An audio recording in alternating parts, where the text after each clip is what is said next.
সনাতন ধর্মে অম্বুবাচী সময়টি গুরুত্বের সহিত পালন করা হয়, যদিও বা এটি কোথাও কোথাও শাক্তমতী ও লোকাচার বলা হয়। তারপরেও এই সময়টা সনাতন ধর্মাবলম্বীরা একটুকু বিশেষ করে ভক্তি ভরেই পালন করে থাকে। তো সেই অম্বুবাচীর প্রবৃত্তি শুরু হবে আগামী 22শে জুন সোমবারে। তো আজকের এ পর্বে আমরা এই অম্বুবাচীর মাহাত্ম্য কথা জানবো। সেই সঙ্গে এই দিনে যে কাজগুলো করা উচিত নয়, বিশেষ করে ভুলেও অপরকে যে বিষয়গুলো দেওয়া উচিত নয় এই দিনে, সেই বিষয়গুলো জেনে নিব। তাই একটা বিশেষ গুরুত্বপূর্ণ প্রসঙ্গ অম্বুবাচীর মাহাত্ম্য কথা এবং সময়সূচি আসুন আমরা ধৈর্য ধরে কিছুক্ষণ সময় জেনে নেই। আশা করছি আজকের এই তথ্যগুলো আপনাকে একটুকু হলেও সমৃদ্ধ করবে। ভালো লেগে থাকলে একটি লাইক করে কমেন্টে জয় শ্রী কালিকা দেবীর জয় একবার হলেও লিখে যাবার অনুরোধ জানাচ্ছি। কেননা এই অম্বুবাচী তিথিটা হচ্ছে শাক্তমতীয় একটা লোকাচার বলা হয়। মূলত শাস্ত্রেও এই প্রসঙ্গে বর্ণনা করা হয়েছে। তথাপিও এই সময়ে অম্বু মানে হচ্ছে জল, বাচি মানে হচ্ছে বৃদ্ধি। এই গ্রীষ্মের প্রখর তাপের পরে আসে বর্ষাকাল, আর সেই বর্ষাকালে প্রথমেই শুরু হয় এই অম্বুবাচী তিথি। এজন্য এই অম্বুবাচী মায়েদের উৎসব, মানে মাকে কেন্দ্র করে। যেমন আমার নিজের মা, ঠিক তেমনি 7 প্রকার মায়ের কথা বলা হয়েছে। আত্মমাতা, গুরুপত্নী, ব্রাহ্মণী, রাজপত্নিকা, ধেনুর ধাত্রী তথা পৃথ্বী, সপ্তৈত মাতর স্মৃতা। আমার আত্মমাতা গুরুপত্নী মানে গুরুদেবের স্ত্রী, ব্রাহ্মণী মানে সাধুর স্ত্রী, রাজপত্নিকা মানে রাজরানী, ধেনুর ধাত্রী গাভীমাতা ধাত্রী এবং এই বসুমাতা। এই 7 প্রকার মায়ের কথা শাস্ত্রে উল্লেখ রয়েছে, যার মধ্যে একজন মা হচ্ছে এই বসুমাতা বা পৃথিবী মাতা। আর তার কৃপা লাভের জন্য এই মাসটি বিশেষ করে এই অম্বুবাচী তিথি ভক্তি ভরে পালন করতে হয়। এজন্য প্রত্যেকটা সনাতন ধর্মাবলম্বীর প্রভাতকালে ঘুম থেকে উঠেই সর্বপ্রথমে এই বসুমাতাকে প্রণাম করতে হয়। তাকে প্রণাম করে তারপরে তার গায়ের উপরে পা রাখতে হয়। এর জন্য সেই প্রণাম মন্ত্র বলতে হয়, সমুদ্র মেখালে দেবী পর্বত নবমণ্ডলে বিষ্ণুপত্নী নমস্বামী পাদ স্পর্শম ক্ষমস্বামে।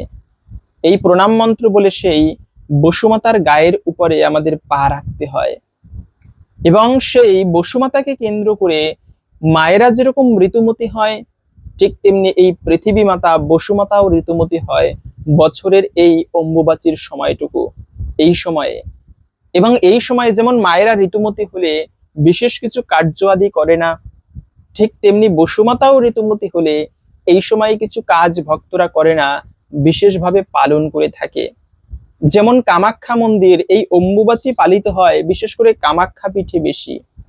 সতী দেবীর 51 পীঠের মধ্যে সব থেকে পবিত্রতম অঙ্গ যোনিদেশ, যেখান থেকে সৃষ্টি হয় এই জগতের, সেই পবিত্র অঙ্গটি কামাখ্যা মন্দিরে পড়েছে। সেজন্য কামাখ্যা মন্দিরে হাজার হাজার দর্শনার্থী হয় এই অম্বুবাচীর সময়ে, কিন্তু তার মন্দির বন্ধ থাকে এই 3টা দিন। এবং বিশেষ করে ভক্তরা এই সময়ে তার পুজো আদি বন্ধ করে রাখে। এখন অনেকে প্রশ্ন করতে পারেন, এই অম্বুবাচীর সময় ঠাকুর সেবা করা যাবে কিনা? হ্যাঁ, অবশ্যই ঠাকুর সেবা করা যাবে। কেন, নিত্যকর্ম যেগুলো, ইষ্ট দেবতার মন্ত্র জপ করা, ঠাকুরের সেবা করা, এগুলো কখনো বন্ধ যাবে না।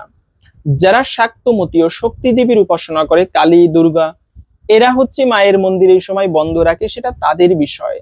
কিন্তু আপনি নিত্য পুজো, ভগবানের পুজো, আপনি হতে পারে কালীর পুজো করেন, পাশাপাশি ভগবানের পুজো করেন, ভগবানের পুজো কখনো বন্ধ হবে না। এটি যদিও একটি শাক্তমতীয় লোকাচার, তারপরেও বিশেষভাবে পালন করা হয়ে থাকে। তো মূলত এই অম্বুবাচীর প্রবৃত্তি শুরু হবে আগামী 22শে জুন সোমবার রাত 9টা 10 মিনিটে এবং নিবৃত্তি হবে আগামী 26শে জুন শুক্রবার সকাল 9টা 33 মিনিটে। এই সময়ের মধ্যে অম্বুবাচীর সময় থাকবে। তাই এই অম্বুবাচীর সময় প্রথমত হচ্ছে কোনো পিতামাতাকে কখনো কষ্ট দিতে নেই, বিশেষ করে মায়েদেরকে। পরিবারে যে পরিবারে নারীকে কষ্ট দেওয়া হয়, ওই পরিবার থেকে লক্ষ্মী দেবী বিদায় নেয়। এর জন্য নারী হচ্ছে গৃহলক্ষ্মী, বিশেষ করে মায়ের, মানে কোনো গৃহের বধূ মাতাগণ। আর এই অম্বুবাচী মানে শুধু পৃথিবী মাতাকে সম্মান জানানো নয়, প্রত্যেকটা নারী জাতিকে সম্মান জানাতে হয়। এটা এই অম্বুবাচী উৎসব তারই প্রতীক। এবং শুধু তাই নয়, এই সময়ে অপরকে যে জিনিসগুলো দিতে নেই তার মধ্যে প্রথমত হচ্ছে ভুলেও অপরকে দুঃখ কষ্ট দেওয়া উচিত নয়। কোনো কারণে যেন কেউ নিজের মাধ্যমে কষ্ট না পায়। সেটা হতে পারে আপনি কোনো আচরণের মাধ্যমে, হতে পারে একটা কথা বলার মাধ্যমে, যেন কোনো ব্যক্তি আপনার দ্বারা কষ্ট না পায়। পাশাপাশি হচ্ছে তাতেও জীবনে অমঙ্গল বয়ে আসে। পাশাপাশি এই অম্বুবাচীর সময়ে ভূমি কর্ষণ করতে নেই, কৃষিকাজ আদি করা উচিত নয়। এই সময়ে মাটি কর্ষণ করতে নেই, বসুমাতাকে এই 3টা দিন বিশ্রামে দেওয়া হয়। এবং মায়েরা যেরকম ঋতুমতী হবার পরে গর্ভধারণের উপযুক্ত সময়, এই অম্বুবাচীও ঠিক তেমনি সেই অম্বুবাচীর পরে প্রকৃতিতে বৃক্ষরোপণের জন্য উপযুক্ত সময়। তাই এই 3টা দিন বৃক্ষরোপণে বা মাটি কর্ষণ করা হয় না, বিশ্রাম দেওয়া হয়। আপনিও এই তিথি বিশেষ করে পালন করতে পারেন। সেই সঙ্গে এই অম্বুবাচীর সময়ে মনে করা হয় ধার দেওয়া নেওয়াও অশুভ, তো আপনি এটা থেকেও বিরত থাকতে পারেন। যদি ভালো লাগে আজকের এই তথ্যগুলো, অবশ্যই একটি লাইক করে কমেন্টে আপনার ইষ্ট দেবতার নামটি অথবা জয় ভগবান শ্রী বিষ্ণুর জয় একবার হলেও লিখে যাবার অনুরোধ জানাচ্ছি। ভগবান শ্রীহরির কৃপায় সকলের জীবনে মঙ্গল হোক এই কামনা করে আজকের ভিডিওটি এখানে সমাপ্ত করছি। হরে কৃষ্ণ।